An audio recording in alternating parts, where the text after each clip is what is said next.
तुम्हारा अन्नदाता, पग पग पर है संग तुम्हारे अन्नदाता। लहू किसानों का बन के पसीना सींचता है धरती का सीना। मेहनत का तेरी हक दिलवाने, नई तकनीक नई खोज बताने।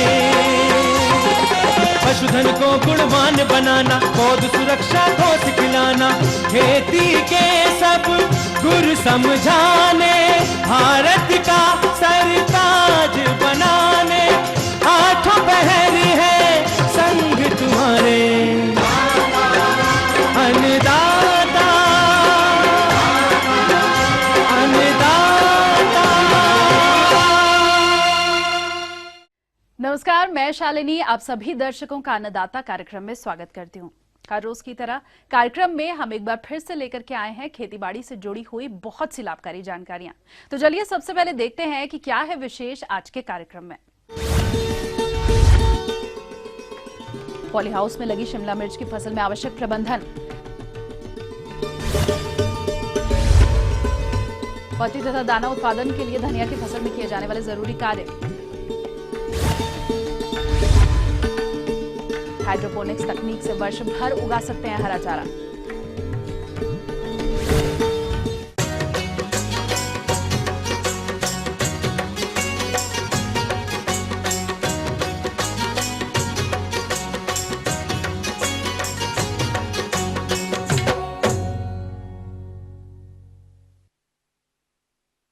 हमारे प्रदेश के बहुत से किसान भाई पॉली हाउस में शिमला मिर्च की खेती कर रहे हैं और उन्हें शिमला मिर्च की फसल से अच्छी पैदावार लेने के लिए दिन प्रतिदिन इसमें कुछ जरूरी कार्यों को करने की आवश्यकता होती है, जिसके बारे में आपको जानकारी होना बेहद जरूरी है। तो शिमला मिर्च की फसल में जरूरी कार्यों को कब और कैसे करना है, इस बारे में अपने सुझाव दे रहे हैं बिहार जिला मधुबनी के प्रगतिशील कृषक प्रेमजीत कुमार। अभी जो शिमला मिर्च आप देख रहे हैं यहाँ 2000 स्क्वायर मीटर में लगा हुआ है। इसमें टोटल 5000 पौधा हम लोग प्लांट किए हुए हैं। प्रदेश में आजकल बहुत से किसान भाई पॉली हाउस के अंदर शिमला मिर्च की खेती करते हैं, साथ ही इसमें प्लास्टिक मल्चिंग का प्रयोग करते हैं।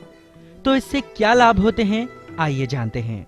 मेन मकसद नेट हाउस के भीतर लगाने का ये है कि टेम्परेचर से कंट्रोल होता है और उसके बाद आपको कीड़ा मकोड़ा से, पेस्टिसाइड से बहुत बचत होता है और पौधा से जो फल निकलता है वो एक साइज का निकलता है, ताकि बाहर से और भीतर में करने का मेन फायदा यही है हम लोग को। इसमें आप यहाँ देखिएगा कि हम लोग इस पर ये एक पॉलीथीन का चढ़ाए हुए हैं हर मेड़ के ऊपर।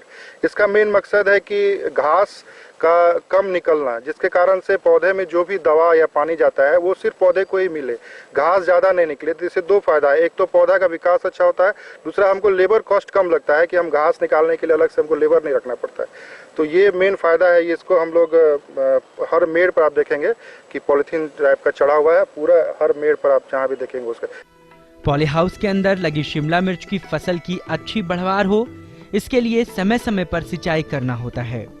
साथ ही पौधे पोषक तत्वों का पूरा इस्तेमाल कर सकें, इसके लिए भी समय पर सिंचाई जरूरी है। जो तो इसका तरीका है, एक तो है कि जमीन में क्या मॉइस्चर है, उसके हिसाब से पहला मकसद वो होता है कि जमीन में जो मॉइस्चर हुआ उस हिसाब से हम लोग इसकी सिंचाई करते हैं। तो उसी के थ्रू जो आपका पाइप यहाँ लगा हुआ है और जो हमारा इसमें ड्रिप लाइन लगा हुआ है, उसी के थ्रू हम लोग इसमें दवाई डालते हैं। और आइए अब इस विषय पर अधिक जानकारी लेते हैं बिहार जिला मधुबनी के एक और प्रगतिशील कृषक विनोद कुमार से। 2000 स्क्वायर मीटर में ये मेरा शिमला मिर्च लगा हुआ है और ये मेरा शिमला मिर्च का लगाने का तरीका है, जैसे आप देख रहे हैं ये बेड है। पहले मैंने सबसे पहले बेड लगाया, बेड लगाने के बाद ताकि ये पौधा लगाने से पहले मैंने मर्चिंग लगाया, ये मर्चिंग हो गया मेरा। अभी हम लोग ने इसमें से लगभग नवंबर और अभी चल रहा है फरवरी चल रहा है, इसमें से अभी तक हम लोग ने 3 कुंटल निकाल चुका हूँ। उम्मीद है आगे जून तक इसमें से 20 टन तक लगभग मौसम देखते हुए निकल सकता है। पौधों की अच्छी बढ़वार और अधिक फलन के लिए शिमला मिर्च की फसल में समय समय पर उचित पोषक तत्व का प्रयोग करना जरूरी है, क्योंकि इसके अभाव में पौधों के विकास में तो बाधा होती है, साथ ही फलन भी कम होता है। और ये फर्टिलाइजर का जहाँ तक बात है तो इसमें हम लोग इसका नमी देखते हुए इसमें, जैसे अगर नमी है तो एक दिन छोड़ के तीसरा दिन में इसमें दवा देना, अगर नमी नहीं है तो पर डे फर्टिलाइजर इसके मात्रा के हिसाब से इसमें देना पड़ता है। तो हम लोग जो इसमें जो डालते हैं, जो डिफ्रीजर से हम लोग वहाँ पे जैसे 19-19 खाद है, जैसे उसमें 400 ग्राम देते हैं। 19-19 के साथ है मेरा यूरिया जो 200 ग्राम देते हैं, एक है मेरा 0050 वो भी देते हैं। इस तरह से मेरा लगभग 4 ऐसा फर्टिलाइजर है जो हम एक साथ इसमें डिवाइड करते हैं और उसको पर एक दिन के बाद उसको हम देते हैं, इस तरह से फर्टिलाइजर। पॉली हाउस के अंदर गर्मी के मौसम में तापमान अधिक होने लगता है। ऐसे में शिमला मिर्च की फसल पर इसका विपरीत असर पड़ता है, साथ ही पौधे भी सूखने लगते हैं। इसीलिए आप पॉली हाउस के अंदर तापमान का प्रबंधन कैसे करें, आइए जानते हैं। सर, और ये इसके नीचे एक और मैंने ये लाइट लगाया है, ये पर्दा, ताकि ये सूरज का रोशनी को ऊपर की तरफ कर सके इसमें, ताकि इसका मात्रा बना रहे। ये फोकर है, ये जो व्हाइट वाला है, इससे कम से कम 4 से 5 डिग्री टेम्परेचर कम कर सकता है गर्मी को असर। फोकर हम लोग लगभग ये धूपा के हिसाब से, ताकि इसमें टेम्परेचर इसका बना रहे शिमला मिर्च का, लगभग कम से कम 15 मिनट चला सकते हैं। 15 मिनट में ये कम से कम 4 से 5 डिग्री कम कर देगा टेम्परेचर को। शिमला मिर्च के पौधों में फल आने पर वो नीचे झुकने लगते हैं और कभी कभी तो फल जमीन के संपर्क में आने पर खराब हो जाते हैं। इसीलिए पौधों की बढ़वार होते ही उन्हें रस्सी और बांस से सहारा देना चाहिए। पॉली हाउस के अंदर में जिस तरह से पौधों की बढ़वार के लिए अनुकूल वातावरण होता है, वैसे ही कुछ रोगों और कीटों को पनपने के लिए अनुकूल दशा मिल जाती है। इसीलिए हमेशा फसल की निगरानी करते रहना जरूरी होता है।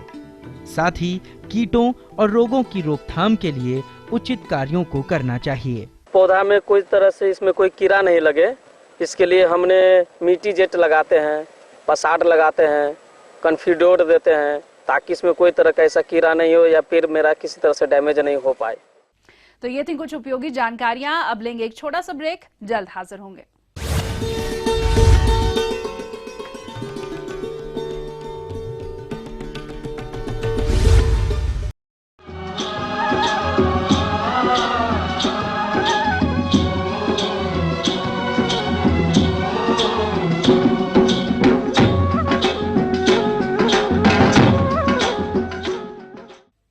ब्रेक के बाद एक बार फिर से आप सभी दर्शकों का अन्नदाता कार्यक्रम में स्वागत है और चलिए अब बढ़ते हैं अगली प्रस्तुति की ओर।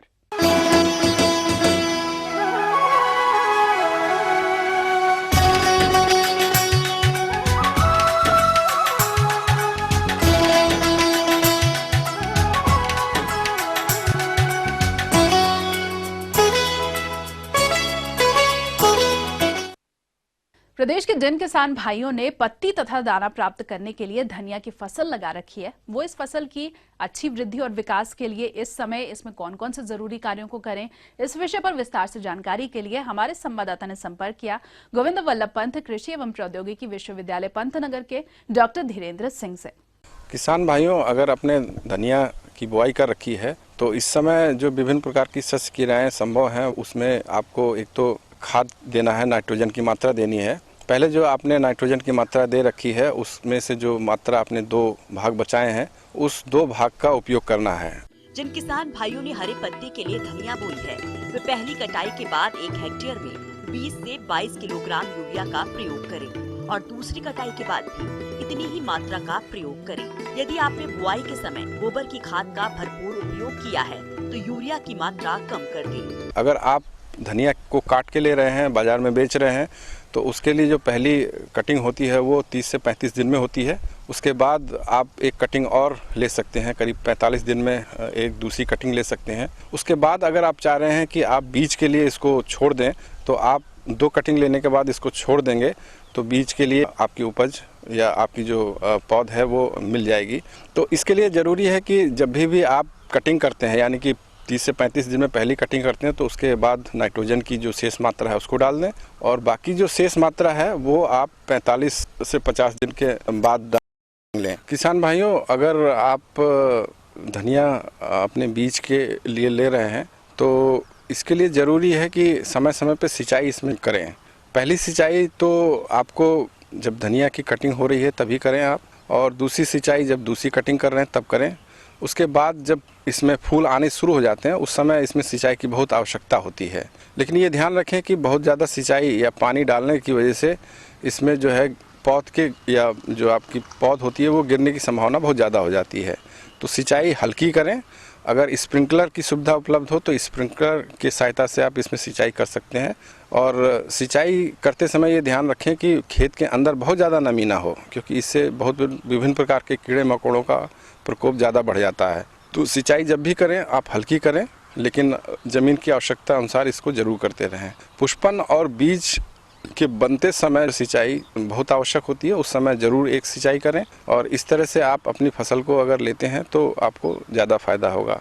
इसके अलावा अगर बीज के लिए आप ले रहे हैं, एक किस्म का बीज बना रहे हैं, तो उसके लिए ये भी ध्यान रखें कि पुष्पन के समय बीज बनते समय जो रोगिंग की प्रक्रिया है उसको आपको करनी है।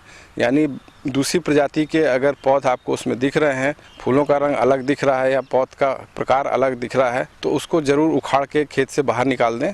इससे जो बीज की गुणवत्ता है और जो बीज की शुद्धता है वो बनी रहेगी और इस तरह से आप बीज का उत्पादन भी कर सकते हैं। लेकिन इसमें कुछ बीमारियां आती हैं जो कि फ्लावरिंग या पुष्पन के समय आती हैं और जब इसमें बीज बनता है तो उस समय काफ़ी बीमारियां आती हैं। तो इसमें शुरुआत में ब्लाइट भी आ सकती है। ब्लाइट के लिए जैसा मैंने पहले भी बता रखा है आपको कि आप मैनकोजेब या डाइथेनियम 45 का उपयोग कर सकते हैं। 2.5 ग्राम पाउडर को 1 लीटर पानी में घोलकर इसको छिड़क दें। करीब 1 हेक्टेयर के क्षेत्र में 600 से 700 लीटर पानी की आवश्यकता होती है।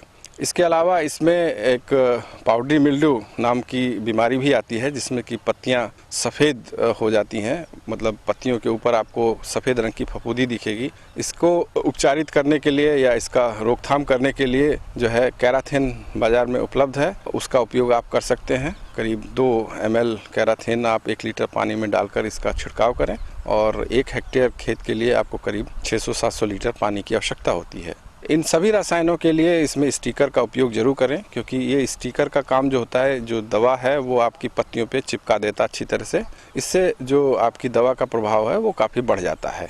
इसके बाद इसमें एक बीमारी जो बीज बनते समय लगती है उसको स्टेम गॉल बोलते हैं। इसमें जो बीज है वो थोड़ा सा सूज जाता है और पत्तियों पे धब्बे पड़ते हैं। इसके अलावा तना में उसमें फफोले नुमा जो है संरचना बनती है, तो इसकी वजह से इसकी बीज की गुणवत्ता काफ़ी घट जाती है और इसकी वजह से आपको जो है बहुत ज़्यादा उपज नहीं मिल पाती है। ये बीज की बीमारी की वजह से यानी बीज जनित रोग है, इसलिए इसको आपको चाहिए कि बीज का उपचारण आप अच्छी तरह से करें। बीज के उपचारण के लिए आपको शुरुआत में जब यानी बुआई से पहले ही इसका उपचारण करना है, यानी कि बीज को आप एक रसायन डाइथेनियम 45 से भी कर सकते हैं। इसके अलावा बेबेस्टीन से भी इसका उपचारण किया जा सकता है। उसके बाद अगर बुआई करते हैं तो इस बीमारी की संभावना काफ़ी कम हो जाती है। इसके अलावा पंतनगर द्वारा विकसित की गई वैरायटी पंथ हरितमा है, जिसमें इस रोग की लगने की संभावना बहुत कम रहती है। इसका उपयोग भी आप कर सकते हैं अगर आपके क्षेत्र में ये बीमारी ज़्यादा आती है। तो इस तरह से ये बीमारियों की रही बात। उसके बाद इसमें कुछ कीड़े। फसल में इस समय कीटों के लगने की संभावना कम रहती है, लेकिन जिस फसल में अभी फूल आना शुरू हुआ है उसमें कुछ रस चूसने वाले कीटों का प्रकोप हो सकता है। ऐसे में आप इन उपायों को अपनाकर इस पर नियंत्रण पा सकते हैं। जैसे महू का भी प्रकोप होता है तो इसके लिए आप इमिडाक्लोरोपिड का उपयोग कर सकते हैं। 0.3 ml 1 लीटर पानी का घोल बनाकर इस पर छिड़काव करें और ये छिड़काव हर 10 दिन में आप कर दें तो जो माहू है उससे आपको मुक्ति मिलेगी। आगे और भी है कुछ रोचक जानकारियां, पर यहाँ पर रुकेंगे एक और ब्रेक के लिए। जल्द हाजिर होंगे।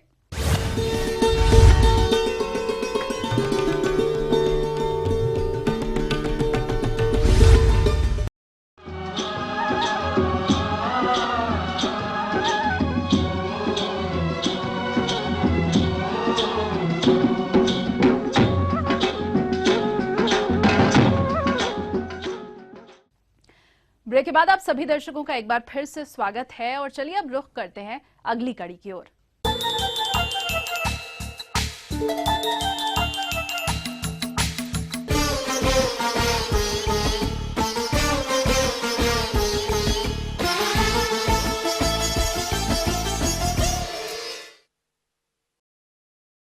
डेयरी व्यवसाय में आज सबसे बड़ी समस्या हरे चारे की है, क्योंकि आज जिस तरह से देश और प्रदेश में खेती योग्य भूमि कम हो रही है और बहुत से क्षेत्रों में सिंचाई जल की उपलब्धता नहीं होती है। ऐसी स्थिति में दुधारू पशुओं के लिए हरे चारे की पूर्ति करना एक बड़ा ही कठिन कार्य साबित हो रहा है। और इसी कठिनाई को देखते हुए कृषि वैज्ञानिकों ने हरे चारे को उगाने की हाइड्रोपोनिक्स तकनीक को ढूंढ निकाला है। तो किसान भाइयों, यह हाइड्रोपोनिक्स तकनीक आखिर है क्या और ये किस तरह से उपयोगी है, चलिए जानते हैं विषय विशेषज्ञ डॉक्टर संत कुमार सिंह से। ये जो हाइड्रोपोनिक विधि से जो हम लोग चारा उत्पाद करते हैं ये एकदम ऑर्गेनिक होता है, इसमें ना कोई केमिकल रहता है ना कोई चीज होता है। हाइड्रोपोनिक्स तकनीक से हरे चारों को उगाना बड़ा ही सरल है। इस तकनीक से चारे की उपलब्धता को वर्ष भर आसानी से बनाए रखा जा सकता है। इस तकनीक से खेती करने के और कौन कौन से लाभ हैं, आइए देखते हैं। और दूसरी बात है कि ये हाइड्रोजन पे जो हम चारा उत्पादन करते हैं ये 7 दिन में तैयार हो जाता है और इसमें इसकी न्यूट्रिटिव वैल्यू बहुत काफ़ी बढ़ जाती है। प्रोटीन जो मकई का प्रोटीन 8 से 10% होता है, ये 7 दिन जर्मिनेट करने के बाद इसकी मात्रा 13% करीब हो जाती है। इसका फूड फाइबर भी बहुत कम रहता है, सुपाच्य भी होता है, एंटीऑक्सीडेंट का काम करता है। तो इस तरह से माने काफ़ी इससे फ़ायदे ही फ़ायदे हैं। अभी के समय में जो कि चारा उत्पादन बहुत कम हो रहा है, लेकिन हाइड्रोपोनिक विधि से आप छोटे से अपने घर में भी इसे चारा का उत्पादन कर सकते हैं। इसमें मिट्टी का कहीं जरूरत ही नहीं है अपना।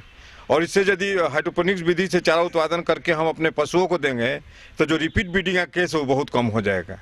पूंजी लग जाता है जो कि पहला साल में ही उनको पैसा मिल जाता है। दूसरे साल से इसमें इन्वेस्टमेंट उनका साल भर में जो है करीब 65 से 17 हज़ार होता है और उसे इनकम करीब 1,17,000 का हो जाता है। मतलब नेट प्रॉफिट करीब 1 लाख के आसपास हो जाता है। और उसके लिए जो हाइड्रोपोनिक्स जो करते हैं वो एक ट्रे में 3 kg करीब मकई लीजिए या ये गेहूं का ये लीजिए, और यदि हम 8 ट्रे रखते हैं तो वो प्रतिदिन एक ट्रे निकलते रहता है। 7 दिन में इसका सबसे जो न्यूट्रिटिव वैल्यू है करीब 7 दिन में काफ़ी हो जाता है, उससे ज़्यादा नहीं रखना है। और एक ट्रे में जो 3 kg हम लोग देते हैं तो उससे 22 kg हमारा प्रोडक्शन हो जाता है। किसान भाइयों, अभी आपने हाइड्रोपोनिक्स तकनीक के लाभ को जाना है, चलिए आप जानते हैं कि आप इस तकनीक से हरे चारे को कैसे उगाएंगे। हाइड्रोपोनिक्स बिना जमीन पानी में चारा उगाने की तकनीक को कहते हैं। देखिए, हाइड्रोपोनिक्स जैसा मैंने बताया बिना जमीन पौधे उगाना, स्पेशली चारे की भरपाई करने के लिए ये मशीन बनाई गई है। सबसे पहले हाइड्रोपोनिक्स तकनीक से खेती करने के लिए इसकी इकाई की स्थापना करनी पड़ती है, जिसे कृषि विभाग की सहायता से स्थापित किया जा सकता है। इसमें जो बीज होता है उसको हम पहले 12 घंटे पानी में भिगोते हैं। बीज हम मक्की का, जौ का, गेहूँ का, जई का, जो भी चारा रूपी फसलें हैं उनका ले सकते हैं। सर्टिफाइड बीज ले सकते हैं।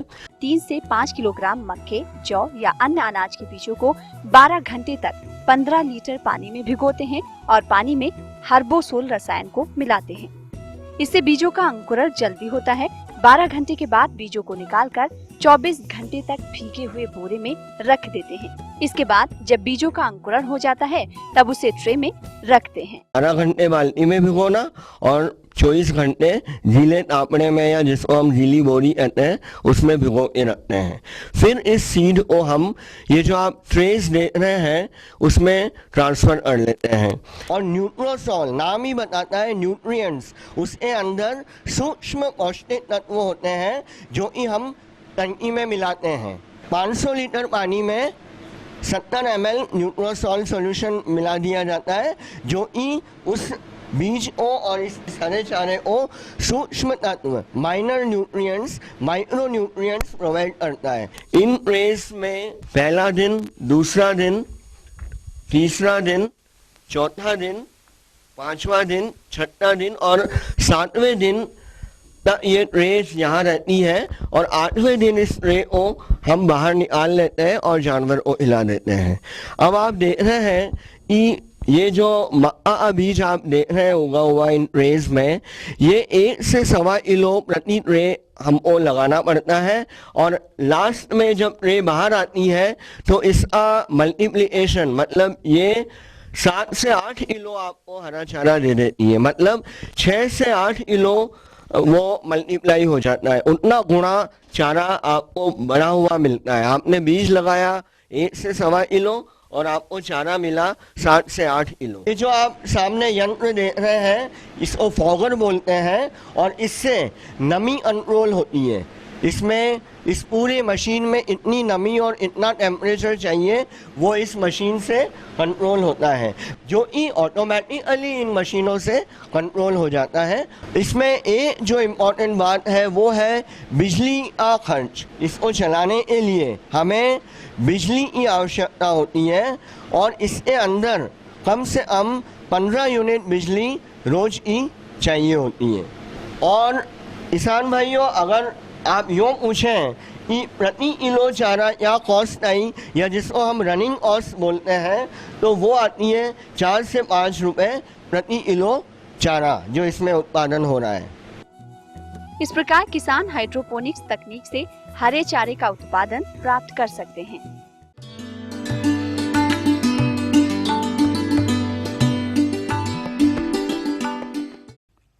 अन्नदाता हेल्पलाइन निःशुल्क फोन संपर्क सेवा के माध्यम से आपके द्वारा पूछे गए कृषि से जुड़े हुए प्रश्नों में से एक या फिर 2 महत्वपूर्ण प्रश्नों को हम अपने कार्यक्रम में शामिल करते हैं और इसी के तहत आज का चयनित प्रश्न और उसका जवाब इस प्रकार है। निःशुल्क अन्नदाता हेल्पलाइन में आज हमने जिस प्रश्न को शामिल किया है उसे पूछा है बगहिया बलरामपुर के विजय गुप्ता ने। आपने लीची के बाग में कीट नियंत्रण पर जानकारी चाहिए है, तो इसके लिए देखिए कार्यक्रम का यह अंश। जैसा कि किसान भाई सब जानते हैं कि लीची एक बहुत ही आकर्षक और स्वादिष्ट फल है। इसकी घरेलू बाजार के साथ साथ विदेशों में भी हमारी लीची की काफ़ी मांग है। लीची के प्रमुख जो कीड़े हैं इनमें एक है लीची माइट। जिसे आप लाल मकड़ी के नाम से भी जानते हैं, ये बहुत बारीक और छोटे आकार की होती है जो पत्तियों की निचली सतह पर रहकर पत्तियों का रस चूसती है और पत्तियों पर जाला बनाती है, जिससे पौधों की बढ़वार बाधित होती है। तो आप इस कीट का नियंत्रण कैसे करें, आइए जानते हैं। इसकी रोकथाम करने के लिए सर्वप्रथम जैसे कि आपको जब तुड़ाई होती है, तुड़ाई के उपरांत और जो इसमें डिजीज ग्रस्त हैं टहनियाँ या ट्विक्स जो हैं हमारी छोटी छोटी टहनियाँ हैं, इनको कैंची से काट कर निकाल कर दूर ले जाकर जला देना चाहिए। जलाने के उपरांत जो पेड़ हैं इन पे कैल्थेन नामक दवा, इसे डिकोफाल भी कहते हैं, बाजार में उपलब्ध है। इसकी जो 0.2% का घोल बनाकर 2 मिलीलीटर दवा प्रति लीटर पानी के हिसाब से छिड़काव करके इसकी रोकथाम कर सकते हैं। इसके अलावा किसान भाई सल्फर जो है वेजिटेबल पाउडर, सल्फर जो पाउडर आ रहा है चूर्ण, इसकी 1 ग्राम प्रति लीटर पानी के हिसाब तथा रोगार नामक दवा है, इसका 0.2% का दोनों को मिलाकर एक छिड़काव कर दें तो ये कीड़ा जो है बिल्कुल ख़त्म हो जाता है। इसके अलावा दूसरा इसमें एक आता है लीफ रोलर, पत्तियां हैं, इसमें एक कीड़ा छोटा से भी है और अपने इसमें धागे जैसा रसा निकालता है और पत्तियों को मोड़ के बांध देता है। इसकी रोकथाम के लिए जो किसान भाई है निवाक्रान 0.2% 2 मिलीलीटर दवा प्रति लीटर पानी के हिसाब से घोल बनाकर छिड़काव कर दें। इसके अलावा इसमें एक कीड़ा प्रमुख रूप से आता है फलों पे, जिसे हम लीची बग के नाम से, ये कत्थई लाल रंग का होता है, उड़ने वाला कीड़ा होता है। ये नई नई कोपलें जो हैं इसको चूसता, रस चूसता है तथा फलों का जो छोटा फल है, फूल है, इसके रस को चूसता है। छोटी अवस्था में अगर ज़्यादा इसका प्रकोप है तो फल को चूस लिया तो फल ही गिर जाता है। इसके अलावा बड़ी अवस्था में भी ये बैठता है, तो जिस साइड में जिस जगह ये बैठता है वहाँ पे चूसने के बाद एक कत्थई रंग का धब्बा से पड़ जाता है और वही आगे जब फल बढ़ता है तो वहीं से फट जाता है और ये फल की गुणवत्ता को खराब कर देता है। तो इस कीट की रोकथाम के लिए सर्वप्रथम जो सितंबर आखिर या अक्टूबर में निवाक्रान, और साथ में इसमें एक रस्ट भी आता है जो फंगस की वजह से होता है, इसलिए निवाक्रान ले लें 2 मिलीलीटर प्रति लीटर पानी के हिसाब से और 0.3% ब्लाटैक्स, तो 3 ग्राम प्रति लीटर, दोनों को मिलाकर एक छिड़काव करने से रस्ट का और इसका रोकथाम हो जाता है। इसके अलावा एक प्रमुख किसान भाई देख रहे हैं उनके तने में छेद करने वाला कीड़ा भी आता है, जिसे हम गिडार कहते हैं, इंदरबेला गिडार के नाम से जानी जाती है। ये तने के और जो मोटी टहनियाँ हैं और जहाँ जुड़ा है टहनियाँ, जॉइंट पे छेद करके काफ़ी बुरादा मालानुमान निकाल देती है, जो लटका रहता है। किसान भाई पहचान ले, इसका मैल है जो बुरादे के रूप में लटका रहता है। इस कीट का प्रकोप होने पर पौधे या वृक्षों के तने कमजोर हो जाते हैं, जिससे तेज हवाओं के चलने पर शाखाएं टूटने लगती हैं। साथ ही ये मुख्य पोषक तत्वों के मार्ग में अवरोध पैदा करता है, जिससे कि पोषक तत्वों की मात्रा ऊपर टहनियों तक नहीं जा पाती और पौधों या वृक्षों पर फलन कम होता है। तो इस कीट का प्रभावी नियंत्रण आप कैसे करें, आइए जानते हैं। इस बुरादे को साफ कर लें और एक साइकिल तीली या तार ले लें, उससे छेद को साफ करके इसमें मिट्टी का तेल ले लें, लूज भिगो के इसमें छेद में बंद कर दें और खेत में गीली मिट्टी गीली कर लें, छेद को बंद कर दें। तो यह कीड़े का प्रकोप, इस तरह कीड़ा अंदर ही अंदर मर जाता है और आपका पेड़ सुरक्षित है। क्योंकि जो मैं बता रहा हूँ, इस तना छेदक या गिडार जो अंदर मिला, प्रभाव इसका बढ़ने पे ये पेड़ को ही सुखा देती है। इससे पेड़ में फसल नहीं आती है, बहुत कम आती है, धीरे धीरे पेड़ मर जाता है। तो इसकी रोकथाम भी करना अति आवश्यक है।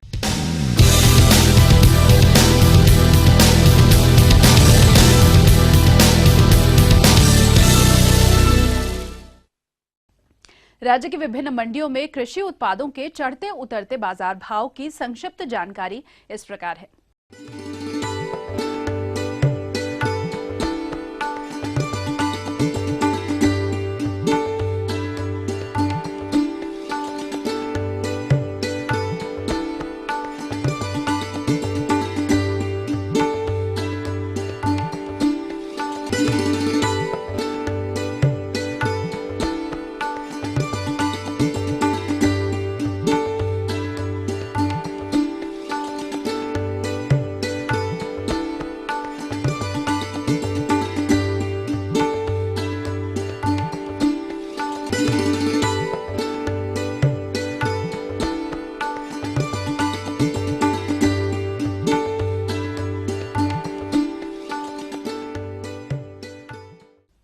हम ये उम्मीद करते हैं कि आज का कार्यक्रम आप सभी दर्शकों के लिए उपयोगी रहा होगा। किसान भाइयों, अन्नदाता आपकी सेवा के लिए संकल्परत है।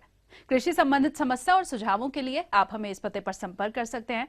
प्रोड्यूसर अन्नदाता, ETV Uttar Pradesh Uttarakhand, Ramoji film city Hyderabad 501512। साथ ही आप हमें ईमेल भी कर सकते हैं। हमारा ईमेल आईडी है annadaata.up@etv.co.in।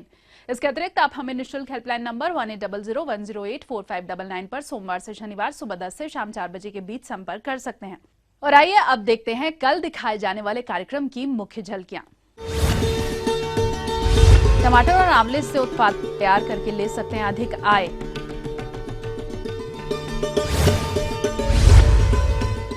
अधिक पैदावार के लिए गन्ना की पेड़ी फसल में किए जाने वाले आवश्यक प्रबंधन।